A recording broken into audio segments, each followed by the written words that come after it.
Welcome, welcome, your backup plan tribe, to another awesome series on podcast today. Talking Taboo with Tina, brought to you by your backup plan. Um, Welcome. My name is Tina again. If you are new here, welcome to our show, and thank you for coming back to our subscribing channel, Talking Taboo with Tina.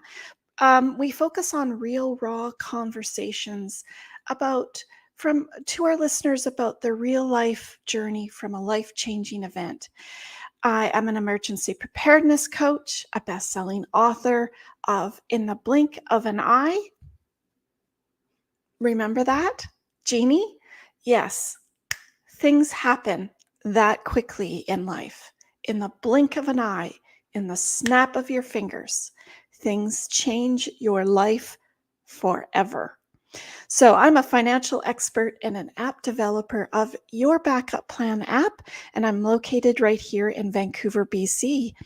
I'd like to welcome all of our subscribers, and I bring out my hand to click on that little subscribe button down there if you would like to continue to see our shows with our awesome, interesting and accomplished people from all over the world that are brought to you from our show today. I'd like to welcome all of our United States and Canadian listeners in our show.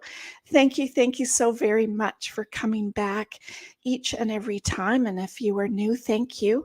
I'd like to welcome our next listening group is Germany, and I think Italy and Ireland and India are coming up next in the ranks. Unbelievable, from around the world. So, meine deutsche Freunde sind in unserem Podcast willkommen.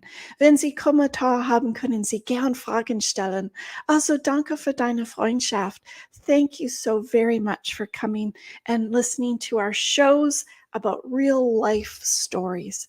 Your backup plan. People say, Tina, what is your backup plan? It puts your life all into one place in case of any unpredictable circumstance, while taking that painful aftermath out of that tragedy.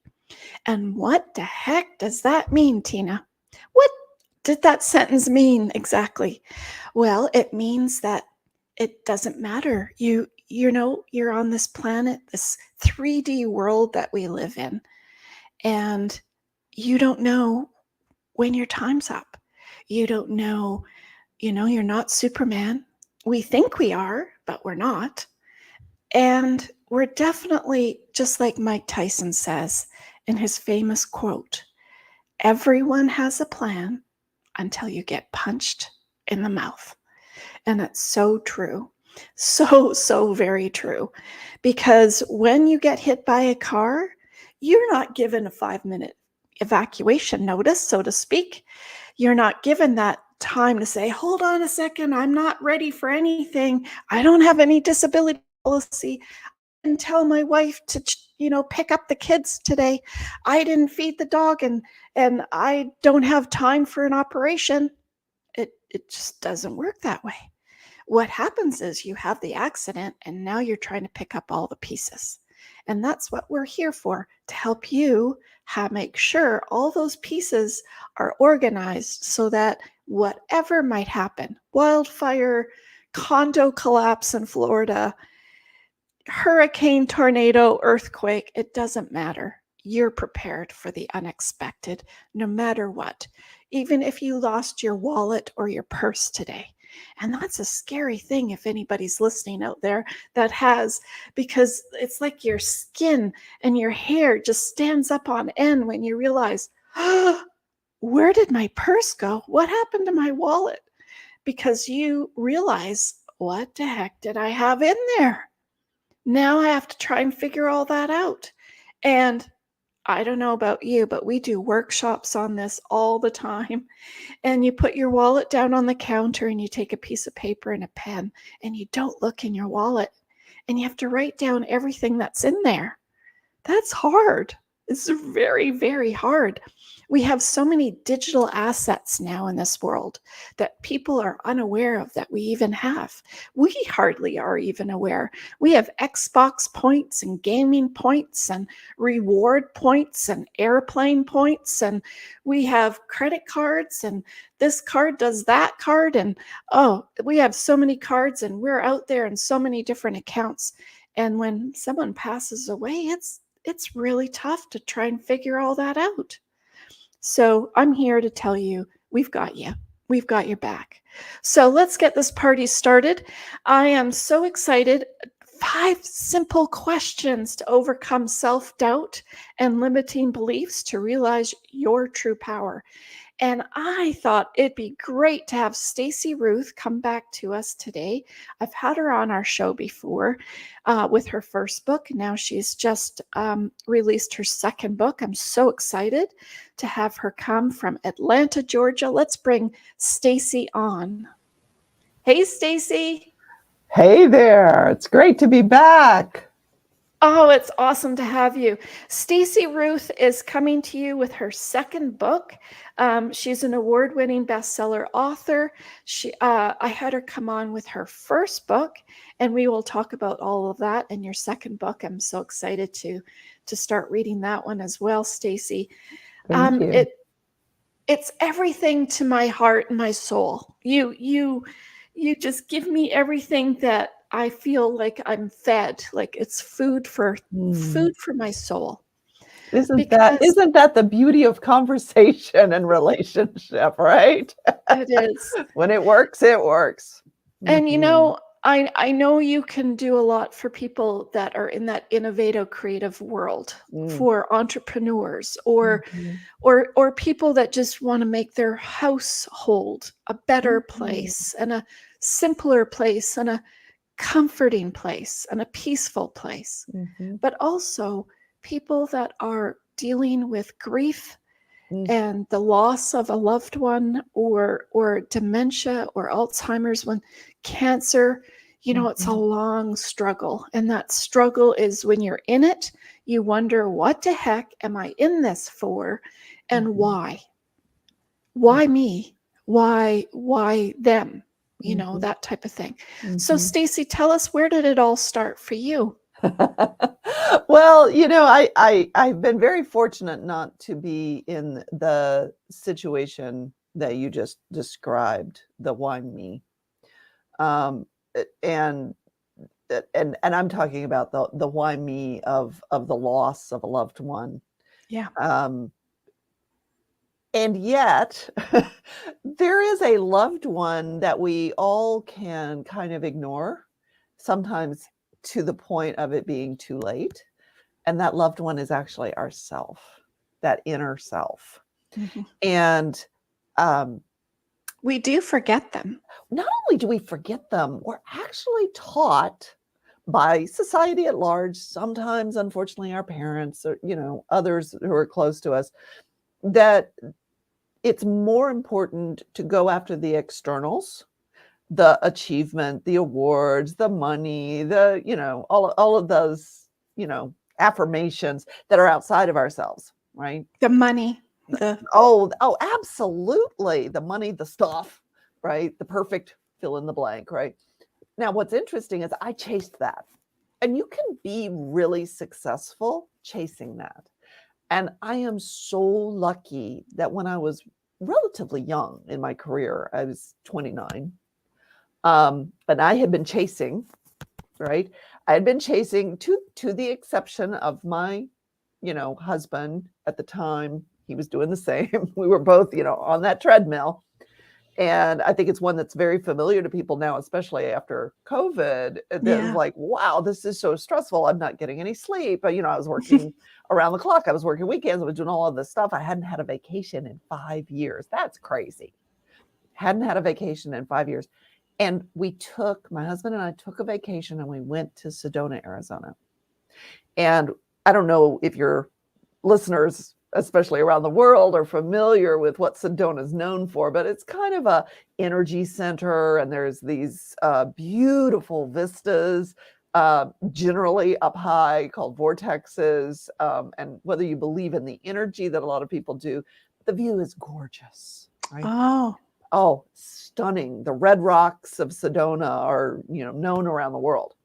Now, I went to the airport vortex and I climbed up to the top of that by myself. My husband was like, I'm not going. I'm afraid of heights. I'm not going.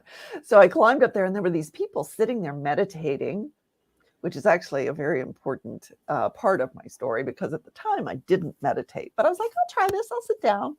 I'll be still. And I was in the present moment. And in that moment, after 5 years of not having a vacation, working around the clock, everything was still. And I heard in my head what I now call the download that said, it's time to go out on your own.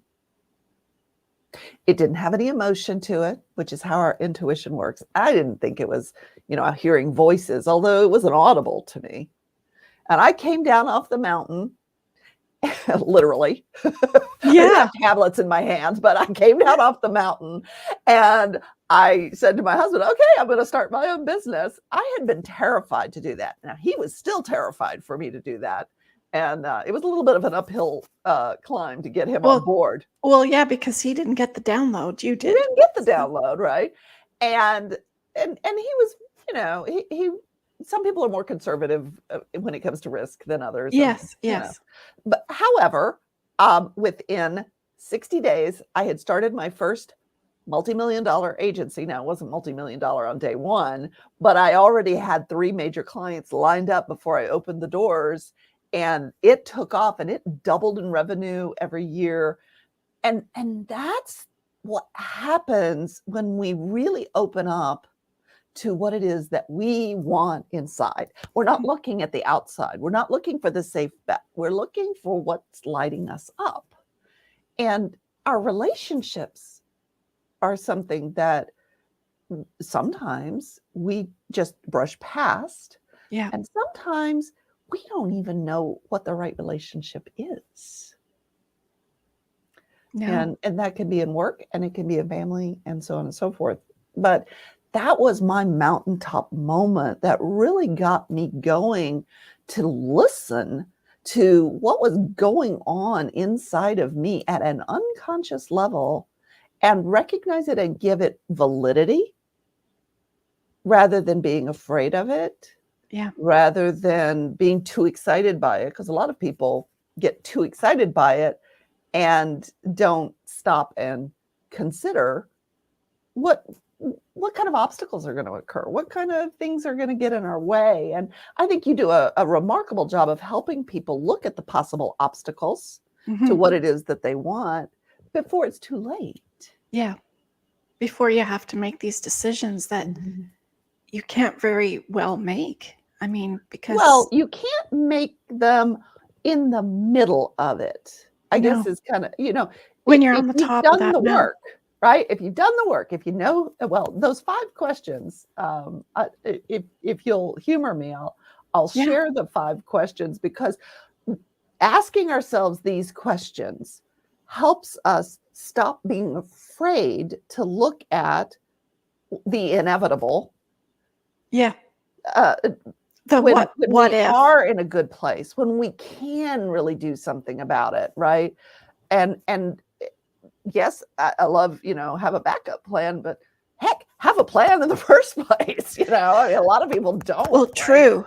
So Right? like in your scenario with your story, for example, if you jumped the boat and started this business without a plan, right, because you said, well, they told me to do it and that's what I'm going to do, but how you have no plan, well, it's not going to be an easy boat. Oh, honey, it was not an easy boat, right? And what I encourage people to do is to not just limit themselves to one scenario, because it's not going to be one scenario.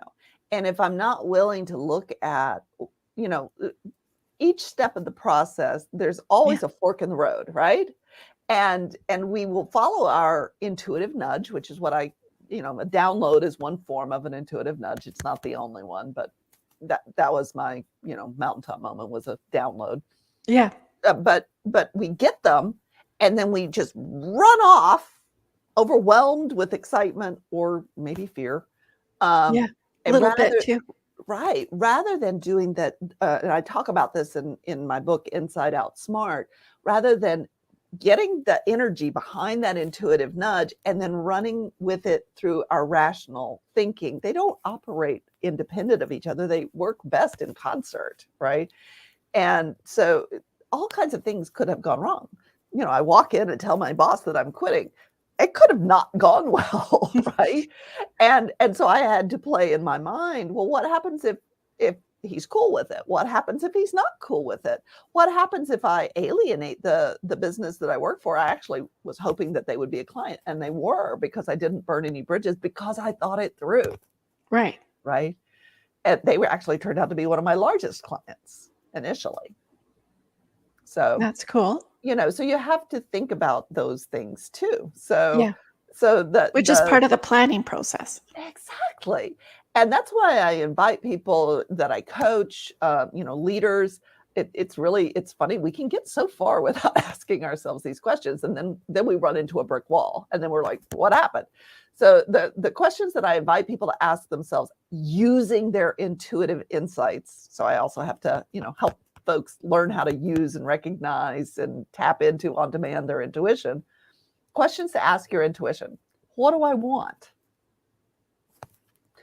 It's surprising how many people don't know what they want. They know what they think they're supposed to want, but they don't necessarily know what they want in their heart. And so, that's a whole exercise right there with your priorities and your values and your purpose and your meaning. What do I want? And the second question that I invite people to ask themselves is, how does what I want align with my personal values? A lot of people don't know what their personal values are. True. And again, that's a whole exercise in and of itself, to learn what your real values are. And if you're doing things that are not in alignment with them, how to shift so that you're more aligned with what your true personal values are. I'm not talking about it might take a bit values. of tweaking or something, right? A little bit of, Absolutely. If we change our habits to line up with the values that we want to lean into, and where you spend your time is a reflection of what you value. And if you don't want to be spending your time scrolling social media, you say, well, I don't really value it. Okay. So what habits are you going to change to line up with what you do value? Yeah. And then the next question that I ask is, what direction am I headed? Because I can want something, and there could be many different ways or routes to get there. Yes. So I have to look at how I want to move in the direction of my goals and my dreams and my vision.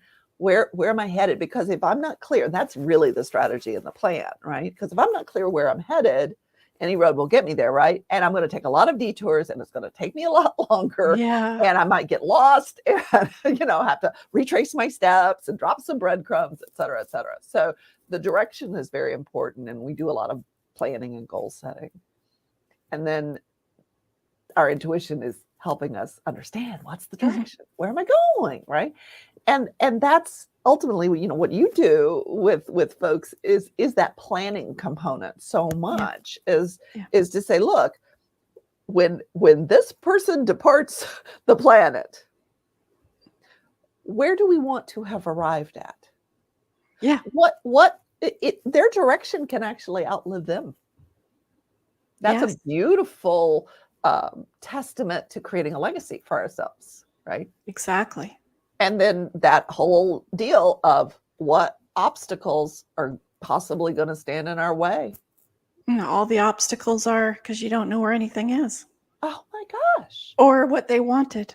Well, and most of these passion-based businesses get so carried away with the passion, and there's nothing wrong with the passion in and of itself, but if you let yourself get carried away with it without stopping to look at what you could trip over in the process, I mean, most businesses, the statistics show over 80%, but some say 90% of businesses start with no plan, which means they haven't looked at the obstacles. Strengths, opportunities, weaknesses, and threats. That's my marketing coming out, doing a SWOT analysis. And so what you're doing really is helping people on a personal level look at their strengths, weaknesses, opportunities, and threats. Yes, Yeah. exactly. And then the last question is, how am I owning the decision that I'm making? And what that's really about is taking action, right? If I'm not taking any action to move towards what I've claimed for myself, then I'm not owning a decision at all. I'm just having a nice little fantasy over here. Like all those people that sit in a corporate job and say that they're going to do this other thing, but never do it. That's a lot of my clients, girl. Never take that jump. And we take the jump. Now, here's the thing. At each one of those questions, I invite individuals to really tap into their intuition. Because if I stay up in my rational, conscious mind, which is just a little teeny tiny tip of the iceberg of all the thought processes that are happening in my head all the time, I'm likely to get into analysis paralysis. I'm likely to overthink it. I'm likely to tap into my unconscious biases and my assumptions, and it's just going to get messy. And worry and fear and all the emotions. Yeah, the emotions are our personality. It's not the intuitive thinking. That's emotionless. Not without content. It's just not loaded with emotion. A lot of people can confuse the two. Like, we talk about the gut feeling, or we talk about, it's my heart's desire, that sort of thing. But that's not really the intuition talking. The intuition is like, go here, do this, say that, be this way. That's more the intuitive hit. And then we react to it with our emotions. Yeah. Our feelings are. Yeah. Yeah. So I encourage people to really, at each one of these, to tap into their intuition. Oh my gosh, there's so many ways to do it. And you don't rush through these questions in a 5-minute sit down and come up with any meaningful, actionable answers. You're more likely to get confused. But if you take your time and you check in with your intuition as you go through them, they are life changers. Absolutely.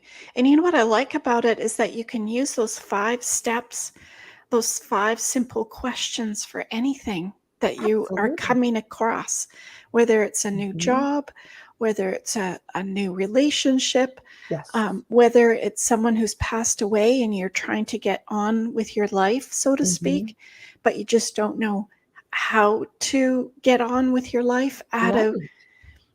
Do I move my home? Do I stay in the house? Do I change my area? Do I go back to where I'm from because I moved where he was from? Like all of these questions I see with clients all the time, and they don't know what's next. So, well, and one of the most beautiful statements I've heard recently from someone who was grieving the loss of her husband. I know they were married over 50 years. Married over 50 years. And her "what I want" statement was, "I want to live in his honor." what Now, does she know what that looks like, though? Well, that's where you start looking about the direction that we're headed, right? And you start looking at how that aligns with her values, and but that's such a bold purpose and statement that is very affirming and wide open with possibility. Yeah. Because what happens when we start getting into the gritty details, like, do I move, to stay, those kinds of things. If we get too gritty too fast, then we do tend to confuse ourselves. Well, because a lot of times when something tragic happens like that, you have to think quick. So, yeah, if you haven't thought first. Right. And so when you haven't had these conversations and you're dealing with the death and all of that celebration and what to do and all of that kind of part, Mhm. I tell people your brain disappears. Your logic brain in a trauma is gone. It's like literally, I say it in podcasts all the time. It's Yes. like you see your brain leaving your head and going up, and you're like trying to grab it because you're trying to think and you can't touch into your thinking. Like it's Well, you just like a can't blank touch into slate. your rational Your thinking. rational thinking And to make decisions. it's really interesting because that you're describing the overwhelm of trauma, right? And when a traumatic experience happens, we lose a loved one, right? Or we lose a job, or we lose, there are all kinds of different frameworks Losses. for losses Yeah. that send us into that space. We may or may not be afraid, but we are shock. We're in shock, right? Fear and shock, anger, um, feeling like a victim of a situation, all of those kinds of, Trauma events. resisting. It's resisting energy, right? All of that kind of resisting of the situation in which I find myself tends to make our blood vessels constrict, especially, we notice it in our thinking, in our brains. And it stops us from being able to address problems or even address logistical, just basic logistical needs and what to do next, which is why, to your point, it's so important to have that conversation earlier. Yeah. Because when we get to that point, if we haven't had that conversation, my mother and father have been married over 60 years. And they were high school sweethearts. They've been married their whole adult life, right? And somebody asked my mom, what are you going to do if he passes first? I'm sure he would have the same answer, but they asked my mother. And she said, I don't want to talk about that. It was that's too common. much. It was too much to talk about for her, And I understand that, and she's a very intuitive person, and yet we resist that which we don't want to happen, even if it's inevitable. I know, and I don't know why that comes first. It's like the fear hits, like a reality hits, and it's like, well, that might happen, so I don't want to think about it because then it won't happen. But it's going to happen. That's the whole thing. Sooner or later, one of y'all is gonna right? Someone's gonna go first, right? Yeah. And that's a big part of why I encourage people to get in touch with the intuition, because what you're describing, that resistance, is fear, right? Fear of the unknown, fear of risk, fear of being alone, all of these, and intuition is not afraid. And so if you can lean into your intuition, then you're able to connect with that part of yourself. I mean, this is, my experience of it, that feels timeless and eternal. Now, I'm also a metaphysical minister, as well as, being an entrepreneur and a business person. But in the metaphysical realm, we talk about intuition as the voice of God within. So it's that sense of connecting to something greater than ourselves and wiser than ourselves. That is a very powerful, strong, comforting experience for the part of us that's having this experience in the now. And it's so true, because when you're going through something and you can't use your logical brain to think properly. I mean, I've had clients where, when something's traumatic like that and there's a death, and they're asked, what school did they go to? Or where did they, what relatives do they have? Who do we need to contact? They can't think. Like literally the easiest question that anyone could ask you at any day, and you can't answer it. Right. So I talk about, during this traumatic event of what your brain goes through, I know I experienced it's like a black room, a dark, no light, and you're just feeling Mm, around the walls of where is there light?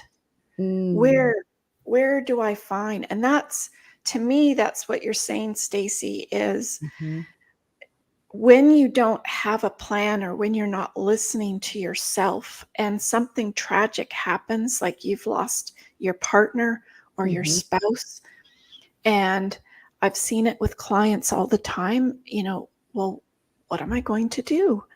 right, How do I make these decisions? Do do I stay in this house? Do I move? Do I change my job? Do I change my career? Do I right. and you can't, it's like in this dark room because you have all of these questions, but like you said, don't ever put a cap on it. Allow you to I always I kind of use the idea that I used to go with was feel like an eagle soaring over top and the world, and you actually see the curvature of the world. Like it's Mhm, not flat when you look at it from way up top. mm, And you can allow yourself to think of other possibilities, other things that could be. Um, because once you tap into that, then you can see that crack. Finally, I found that crack in that door where I can turn the handle, and wow, what's behind that door is unbelievable. that's right.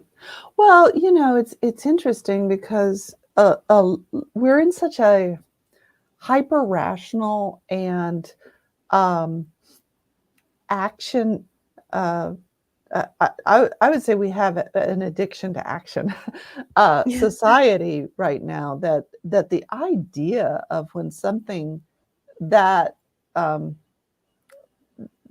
turning your world upside down happening, that suddenly we have to go into I'll take care of it, I'll fix it mode. Yeah. No, we do not have to do that. And um, when I'm connected to my intuition, and I hear this from a lot of the folks that I work with, when I'm connected, I drop down into my body. I'm not up here in my head going, "What am I going to do? What am I going to do?" I drop into my body and say, "This is what's in front of me." And one person talks about keeping your eyes where your hands are, so that I'm fully present in this moment, even though it's painful, but Yeah. I'm fully present in this moment so that I am able to hear the voice of my intuition, and I know that I'm carried and comforted by it. And that's something that we're so externally focused. What am I Yes. going to do now, right? What am I going to be now is an easier, um, am I going to be still? Am I going to be asleep? Am I going to be eating? Am I, what am I going to be now? Right.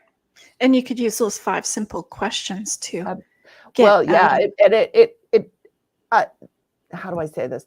Those 5 simple questions, they sound simple, they work hard, and I would never put them for the first time in front of somebody who is freshly grieving. I encourage people to do them now, and when they are in a good headspace, so that they're grounded when it's not an if, but when something like that happens. Right. And how do they tap in? And you talk about it in your book, I Yeah, understand, yeah. how they tap into this intuition because a lot of people don't Mhm. know how to access that. Right. And, there are all kinds of different ways.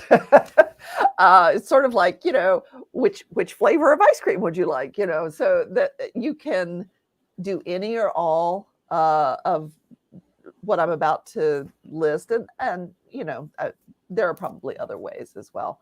Um, Whatever appeals to you, and anything that you do in the tools I'm about to tell you, anything that you do it has an additive value. So it's sort of like working out. If you do something, it's better than doing nothing, right? And you're going to start experiencing a shift. So one of the Which ways is your that first book. uh, what's that? That was Oh, your yes. first Yeah, pet. own your own shift. Absolutely, absolutely. And so you can, one of my favorites is pay attention to your dreams. And some people say they don't dream. We actually all do. If they've done a lot of studies on why we sleep and dream. There's a lot of theories. No one agrees. I'm sure there's a lot of truth in all of them.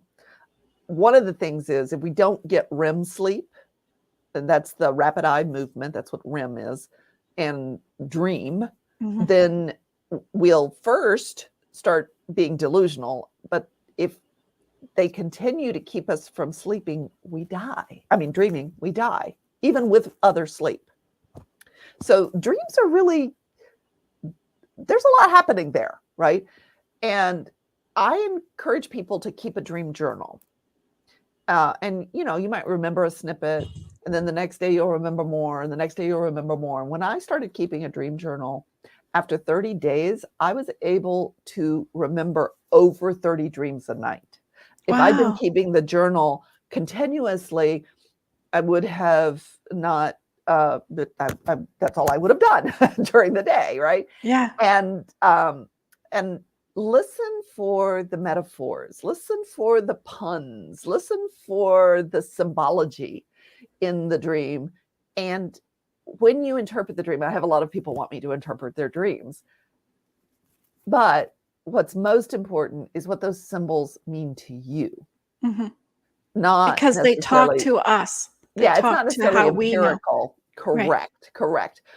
And which takes me into another one, is looking for symbols and signs. If it's at 11:11 a.m., the 11111 or whatever, how many ones, I don't know how many I just said, the 4 ones mean something to a lot of people. And numerology, there are quote unquote empirical meanings there. What resonates for you? Because if you start Googling all the number meanings, you'll get different, you know, uh, Scenarios, maybe. ideas Yeah. and scenarios. And what I encourage people to do is um, listen to their body for the hit.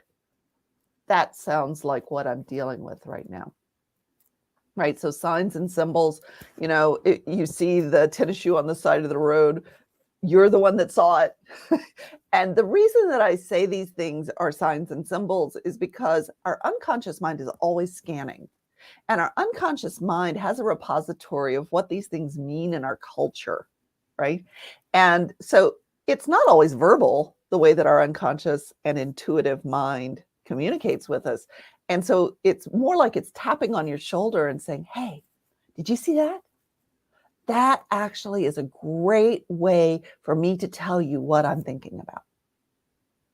That's really how signs and symbols work with our intuitive mind. And I don't know how we are on time, but I can go through a lot of these, like Oh, yeah. We have lots of meditation. time. It's okay. Great. Meditation scares a lot of people. I think about 10% of us actually meditate, and mindfulness practices as well. Mostly because they allow us to get the chatter in our conscious mind down to a dull roar. It's not about not thinking, it's about separating ourselves and our beingness from the thoughts and say, oh, I'm thinking. I'm going to set that aside. Oh, I'm thinking again. We're going to set that aside. And it just creates this space for the things that we're not thinking in our rational mind to come forward. And those 5 questions, I often encourage my clients in meditation to ask themselves this question in meditation. That's a good So, idea. so that they can listen for the answers. And sometimes the answers are words. Sometimes they're colors. Sometimes they might have smells. They might smell something that's not actually present, which can freak some people out. But, those kinds of things can happen as answers, not always what we think it's Right. going to be, right? Rationally, Right. right? And another way is free writing. Free writing, a lot of people know what it is. So I'll just give a brief description of it. Very powerful tool, especially when I was writing my poetry. So you just start writing and you're not judging what the next word is supposed to be. So it can start out being very jerky and nonsensical, and you're not judging. You're just writing. You're not stopping. You're not thinking. You're not judging. You're just writing. And that's the problem right there. Well, because it needs to be because when long. you do a sentence, you think, well, oh, I shouldn't say that. Or Exactly. right? Right. And this is more like I don't know if people know, but different forms of meditation, it's more like the whirling dervish, where we just move, right? We just move the pen and the words come out. Now it's important that we move the writing instrument. It doesn't have to be a pen. The writing instrument, not type on a keyboard. It uses our brain differently. So writing longhand, even different than printing, writing longhand uses a better cross between the left and the right brain. So it gets more of the brain active and the conscious and unconscious coming forward, right? Mm-hmm. So in that, we can pose the question and then let the pen move. And that's always fascinating. And I encourage people to do it for at least 10 or 15 minutes, which can make some people a little squirrely. So again, pick the tools that work for you. Kind of like art therapy, or absolutely, those adult coloring books that people say yes, just color yes, those. that's a type of meditation as well. Yeah, I've Walking used that. meditation. Oh, there's all kinds. You don't have to sit like a yogi and hurt your knees. And I don't. Or your shoulders. Or any of that, right? Yeah, absolutely. And another really powerful tool is listening to our bodies. And, I mean, like I said, I have a background in metaphysics, and Louise Hay, the You Can Heal Your Life is all about what different aches and pains and disease in different parts of our bodies are supposed to empirically mean. I just encourage people to use their body as a tuning fork for the messages from their intuition. And so, if you've got an itch, you get to pay attention to where that is, the ache in the neck, stub your toe. Means Sometimes that it's something's going on, that you have an ache in your neck.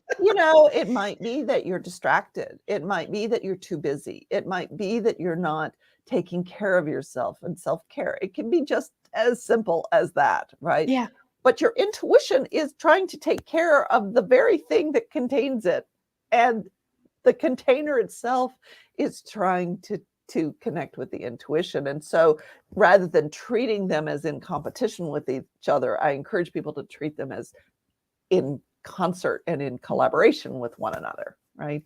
And we do have three brains. We do have a brain in our heart, and we do have a brain in our stomach.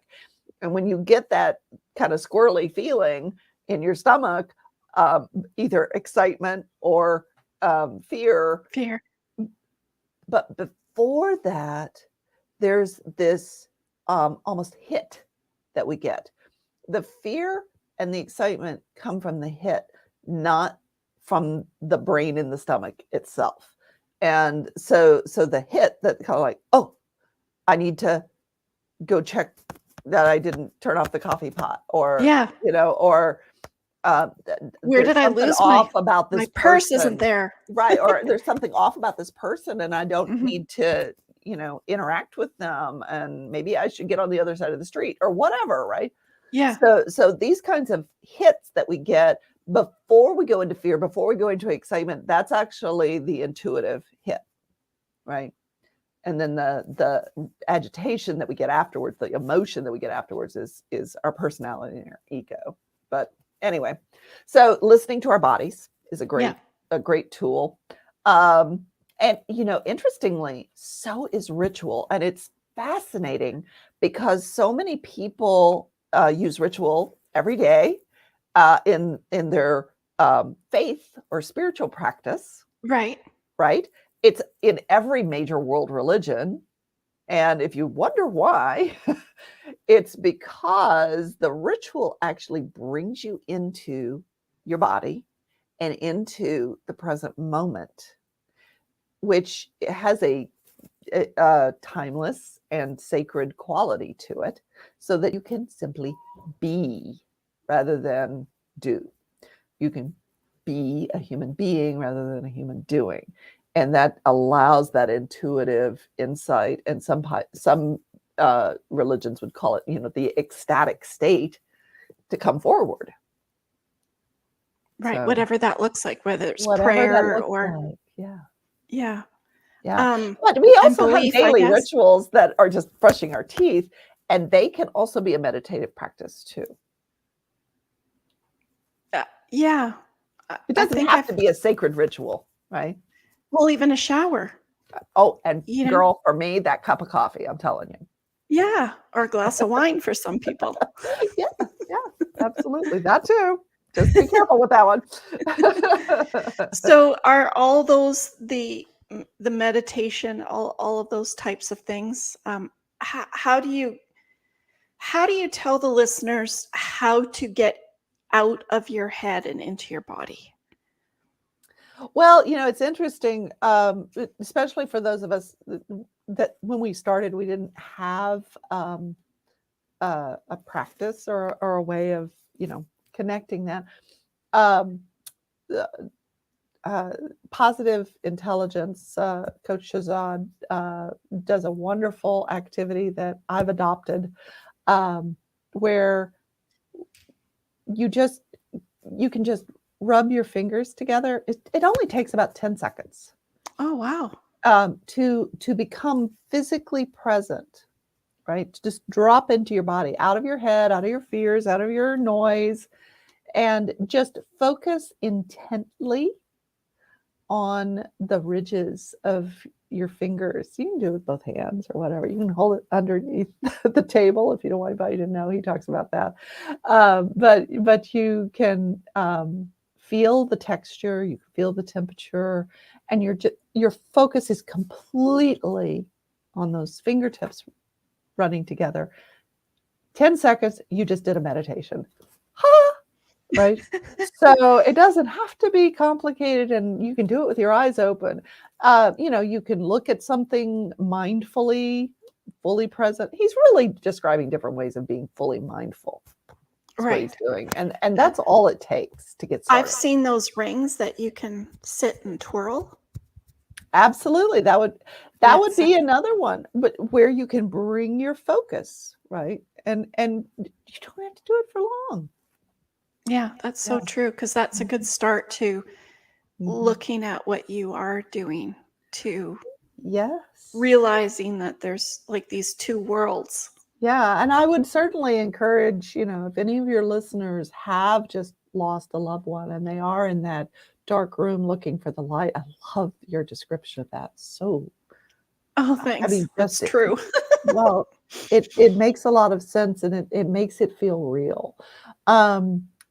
That if they're in that place and they can't focus, this finger rubbing together. They can do it as often as they like. You will not rub a hole in your finger, and to just be present in the moment is a very powerful tool to bringing us back to ourselves, back to our center, back to the place that's not overwrought and overwhelmed. And of course, deep breathing is another powerful tool for that too. Right. And so I find it more difficult to do. Well, and especially when we are anxious, worried, afraid, or angry, our breathing is shallow. Mm-hmm. Now, what's interesting is if I consciously change my breathing, I'm not angry, afraid.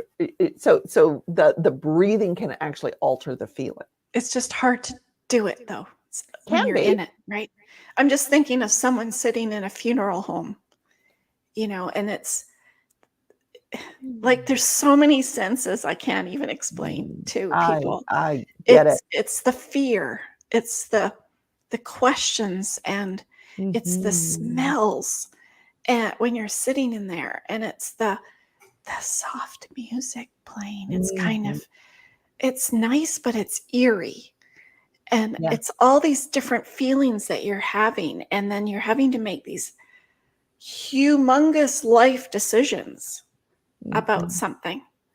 Yeah. And it's just very overwhelming. So if you could just slightly take a second and do this and try to ground yourself As many to times take as you away that want. worry. Mhm.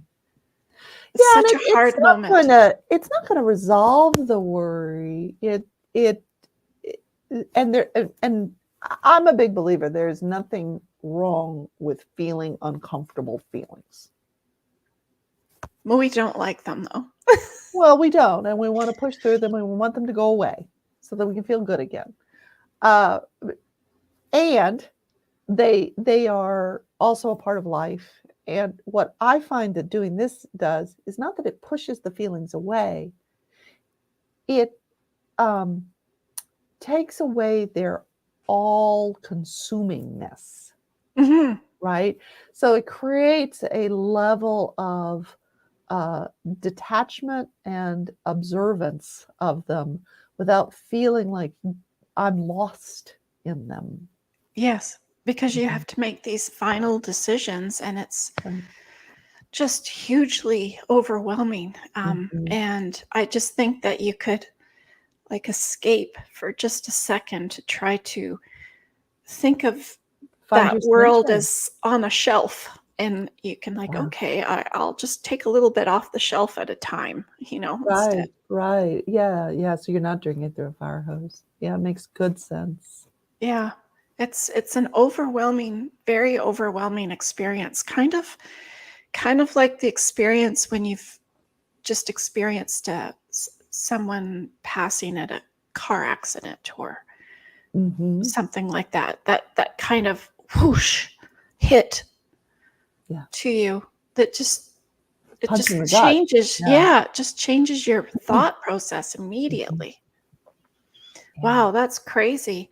So the 5 simple questions that you could ask yourself if you're going through this grief and you realize that, okay, I'm trying to find, because you have to find me. You have to find yourself. Right. And you've put everything into this other person, and that I think that's where that shift is, because Mhm. you've been in this relationship. It might be, 2 months, it might be 20 years, it might be 60 years. It doesn't matter. Mhm. But it's you and them. But now Mhm. it's just you. I think that's Mhm. where it's hard to say, okay, now it's me. So now you have to try to start going into yourself. And it's like, it's double as hard. It's like going up a ladder, Right. you know, one step, but it's like Mhm. you're going down two at the same time. Yeah, I know individuals who have navigated that. Again, I'm very fortunate not to have been Experienced it there yet. yet. Um, Someday it'll be my turn to go there. But that's why I'm suggesting not trying to ask yourself these 5 questions in the middle of that. Right. You're already But find overwhelmed. yourself. But Yeah, find yourself. right. And having been through 2 divorces, I don't advise making the other person your everything. I advise. I got the T-shirt on that one. Um, I, That I, should be a I t-shirt. advise, right? Yeah, I advise the individuals that I work with to find themselves within the relationship as a contributor, not being shaped and formed by the relationship. And that could be a relationship with work or a loved one or whatever, right? Yes. So it's really about making sure that you know who you are with or without the relationship so that you're more able to contribute to the relationship Well, that's true, but while we it's get there, lost right? in it usually, right? Oh, Especially young oh when yeah. you're younger. Oh, girl. Mm-mm. Yeah, been there.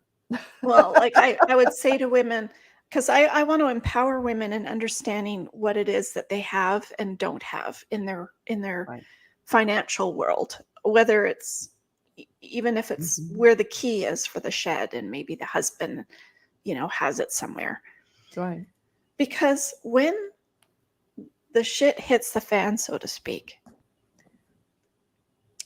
you're so lost because you don't know who you are. And I want to empower Right. people, and especially women, because I've done Mhm. shows and workshops with women, and I'll say, do you know what preparation your husband has done? Do you know what preparation you've done? Do you know if they have life insurance? Do you know if they have disability insurance? Do you Mhm. know, like, all of these different questions? Right. Oh, yes. Oh, really? What is it? Oh, well, my husband looks after all that. Uh-huh. Really? Hmm. I'm sure he doesn't. Mm. Because you need to know. You need to know this information. Right. Because I'm not saying it's never going to happen, because it will. Something will happen, Mhm. and you're screwed. Mhm. You haven't found yourself. You haven't figured things out to know that you could, do anything on your own. And Mhm. when that person is missing from the pie, they can't tell you where the life insurance policy is. They can't tell you what they had at work. They can't tell you what coverages that you have or don't have, what bank accounts maybe he's had or didn't have before the relationship. All of these questions. Yeah. So, yeah, I talk about that all the time, and I think what you say, after being divorced, you realize that you do need to know who you are first and foremost. Absolutely. First and foremost. And it's interesting because um just like our bodies and our thinking and our intuition are all it working in concert. When I know who I am, with or without the relationship, Yeah. and I know where the documents are, external, Yeah. right? Th- that's really working in concert too. It's Yes. not like I know where all the documents are and I know all the stuff and the externals and not myself. It's not like I know myself and not the documents. It all works together. Yeah. There's this integration of our external world and our internal world that we almost treat them like they're separate. And so I'm advocating, and especially for women, to your point, because we've been told a lot of competing messages. Yeah. It, Over the in this hyper rational world, in this world where there is all this fake news and playing loose and fast with the facts and so on and so forth, social media notwithstanding, that we get confused not just about who we are, but what the heck's going on, right? And when I know who I am, I have better insight into what the heck's going on in my Yes. home, in my business, everywhere. It's not in competition with each other. Right. Because I So think when you're younger, you just get messed up and you're stuck in this relationship, and it's all wonderful and beautiful, and then you have kids and that gets involved, and then you live for them instead of yourself, and you don't have your own life, and it's just this messed up stuff. yeah, it's a lot of women's stories, and it's interesting because there's a woman that I know who was separated, grown children, separated from her husband, and he keeled over from heart attack, and and she was like, "Wait, we weren't done yet." Yeah. And it doesn't necessarily mean that you're in the middle of rearing the kids and you're in the middle of the relationship. It can hit you just as hard simply because you didn't think there was an end. You thought you had all the time in the world. And I feel like if you're able to, for myself, I'll speak for myself, if I'm able to really be present with who I am and what matters to me and what I'm doing and where I'm headed, then in that timeless quality that is created, I'm not worried about whether it's permanent or impermanent, because I have showed up for it 100% the whole way. Right. Yeah, you don't have that worry. The Right. worry. And I'm taking care of myself in the process, by the way, right? Right. Because if I'm fully present, I am going to take care of myself in the process. I don't want to end this because we could talk about this forever. And everybody, oh, Stacey's book is in the description box below, so don't miss out on getting that. I've put everything in the description box below. Yeah. Make What those final? decisions now, girl. That's right. What final message do you have for our listeners? Oh, That's a hard one, I know. well, I think that the experience that we have, whether we are like myself, have not yet dealt with the death of an immediate loved one, whether we are in the middle of it or whether we're on the other side of it, we all can be part of our community together to really take care of one another and to really help one another and really support one another. And that's why I'm such an advocate for women and navigating these life situations. I just feel like the more that we can, I don't know, hold space for each other to find ourselves, our authentic selves now, here in this moment, regardless of where we are on that arc, the better the world is as a result. And I feel like women have a unique place to really contribute to that. Well, and we're supposedly able to tap into our intuition better than men. Supposedly. I'm not convinced of that. I think I'm not either, but I think that's that's what a they little say. bit of a mythology. Some of the most intuitive individuals that I know, including Albert Einstein and Steve Jobs, were obviously men. Mhm. Yeah, No, I think we all have the masculine and feminine in us anyway. absolutely. So I don't really think it matters. It's just that it's somehow we're women are left to hold the bag, so to speak, after the men pass Girl, away. yeah. Let's stop that right now. Yeah. Well, thank you. I don't even know what to say, Stacey. Thank you so much for Oh, coming on. absolutely. What a joy. What a joy. You know, there's so much to say around this topic, whether it's for business or Mhm. personal or what you want to do next or a death or a sickness or whatever you or someone Mhm. your loved one is experiencing. It has its place, that's for sure. So thank you Absolutely. for all the work that you do. Thank you. Thank you for carrying the message out there. It's very powerful and it's very needed. Yes, very needed right now. So thank you. Take a moment and subscribe to our channel. Hit that button right down there. And if you are thinking about that special someone right now, and I know you are, I know you're thinking of someone in your mind right now that you haven't talked to today, please reach out to them. Call them. We still have phones. Knock on their door, FaceTime them. Zoom. We have so many ways, but reach out to that special someone today and tell them how much you love and care about them, because you don't know what tomorrow is going to bring. So stay tuned for our podcast and our live streams. I have great conversations with some of the most interesting and accomplished people in the world today, just like Stacey here. I'm so pleased to have her on our show and give us all this great tips and tricks and wisdom. You have so much wisdom, Stacey, to share with everybody.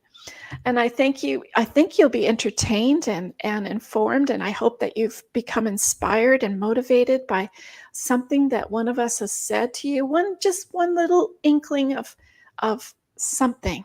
I'm sure that you will from our show. That's great karma right there. It's giving back and helping people heal their pains, and that's what I'm all about. So thank you, listeners, and we are on all podcast platforms: YouTube, Instagram, LinkedIn, Twitter, TikTok. It's almost like a song now. You can just like do all this social media stuff. It's all on your backup plan. So don't worry, you can find us everywhere. Thank you for sharing your time with us today. I'm so pleased and love every one of you.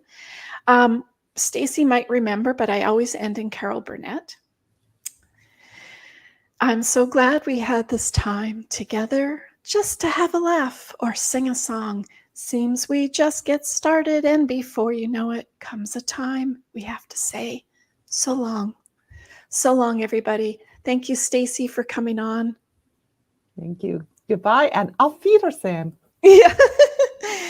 So thank you, everybody. Thank you. Be kind. Stay safe. Till the next time, expect the unexpected.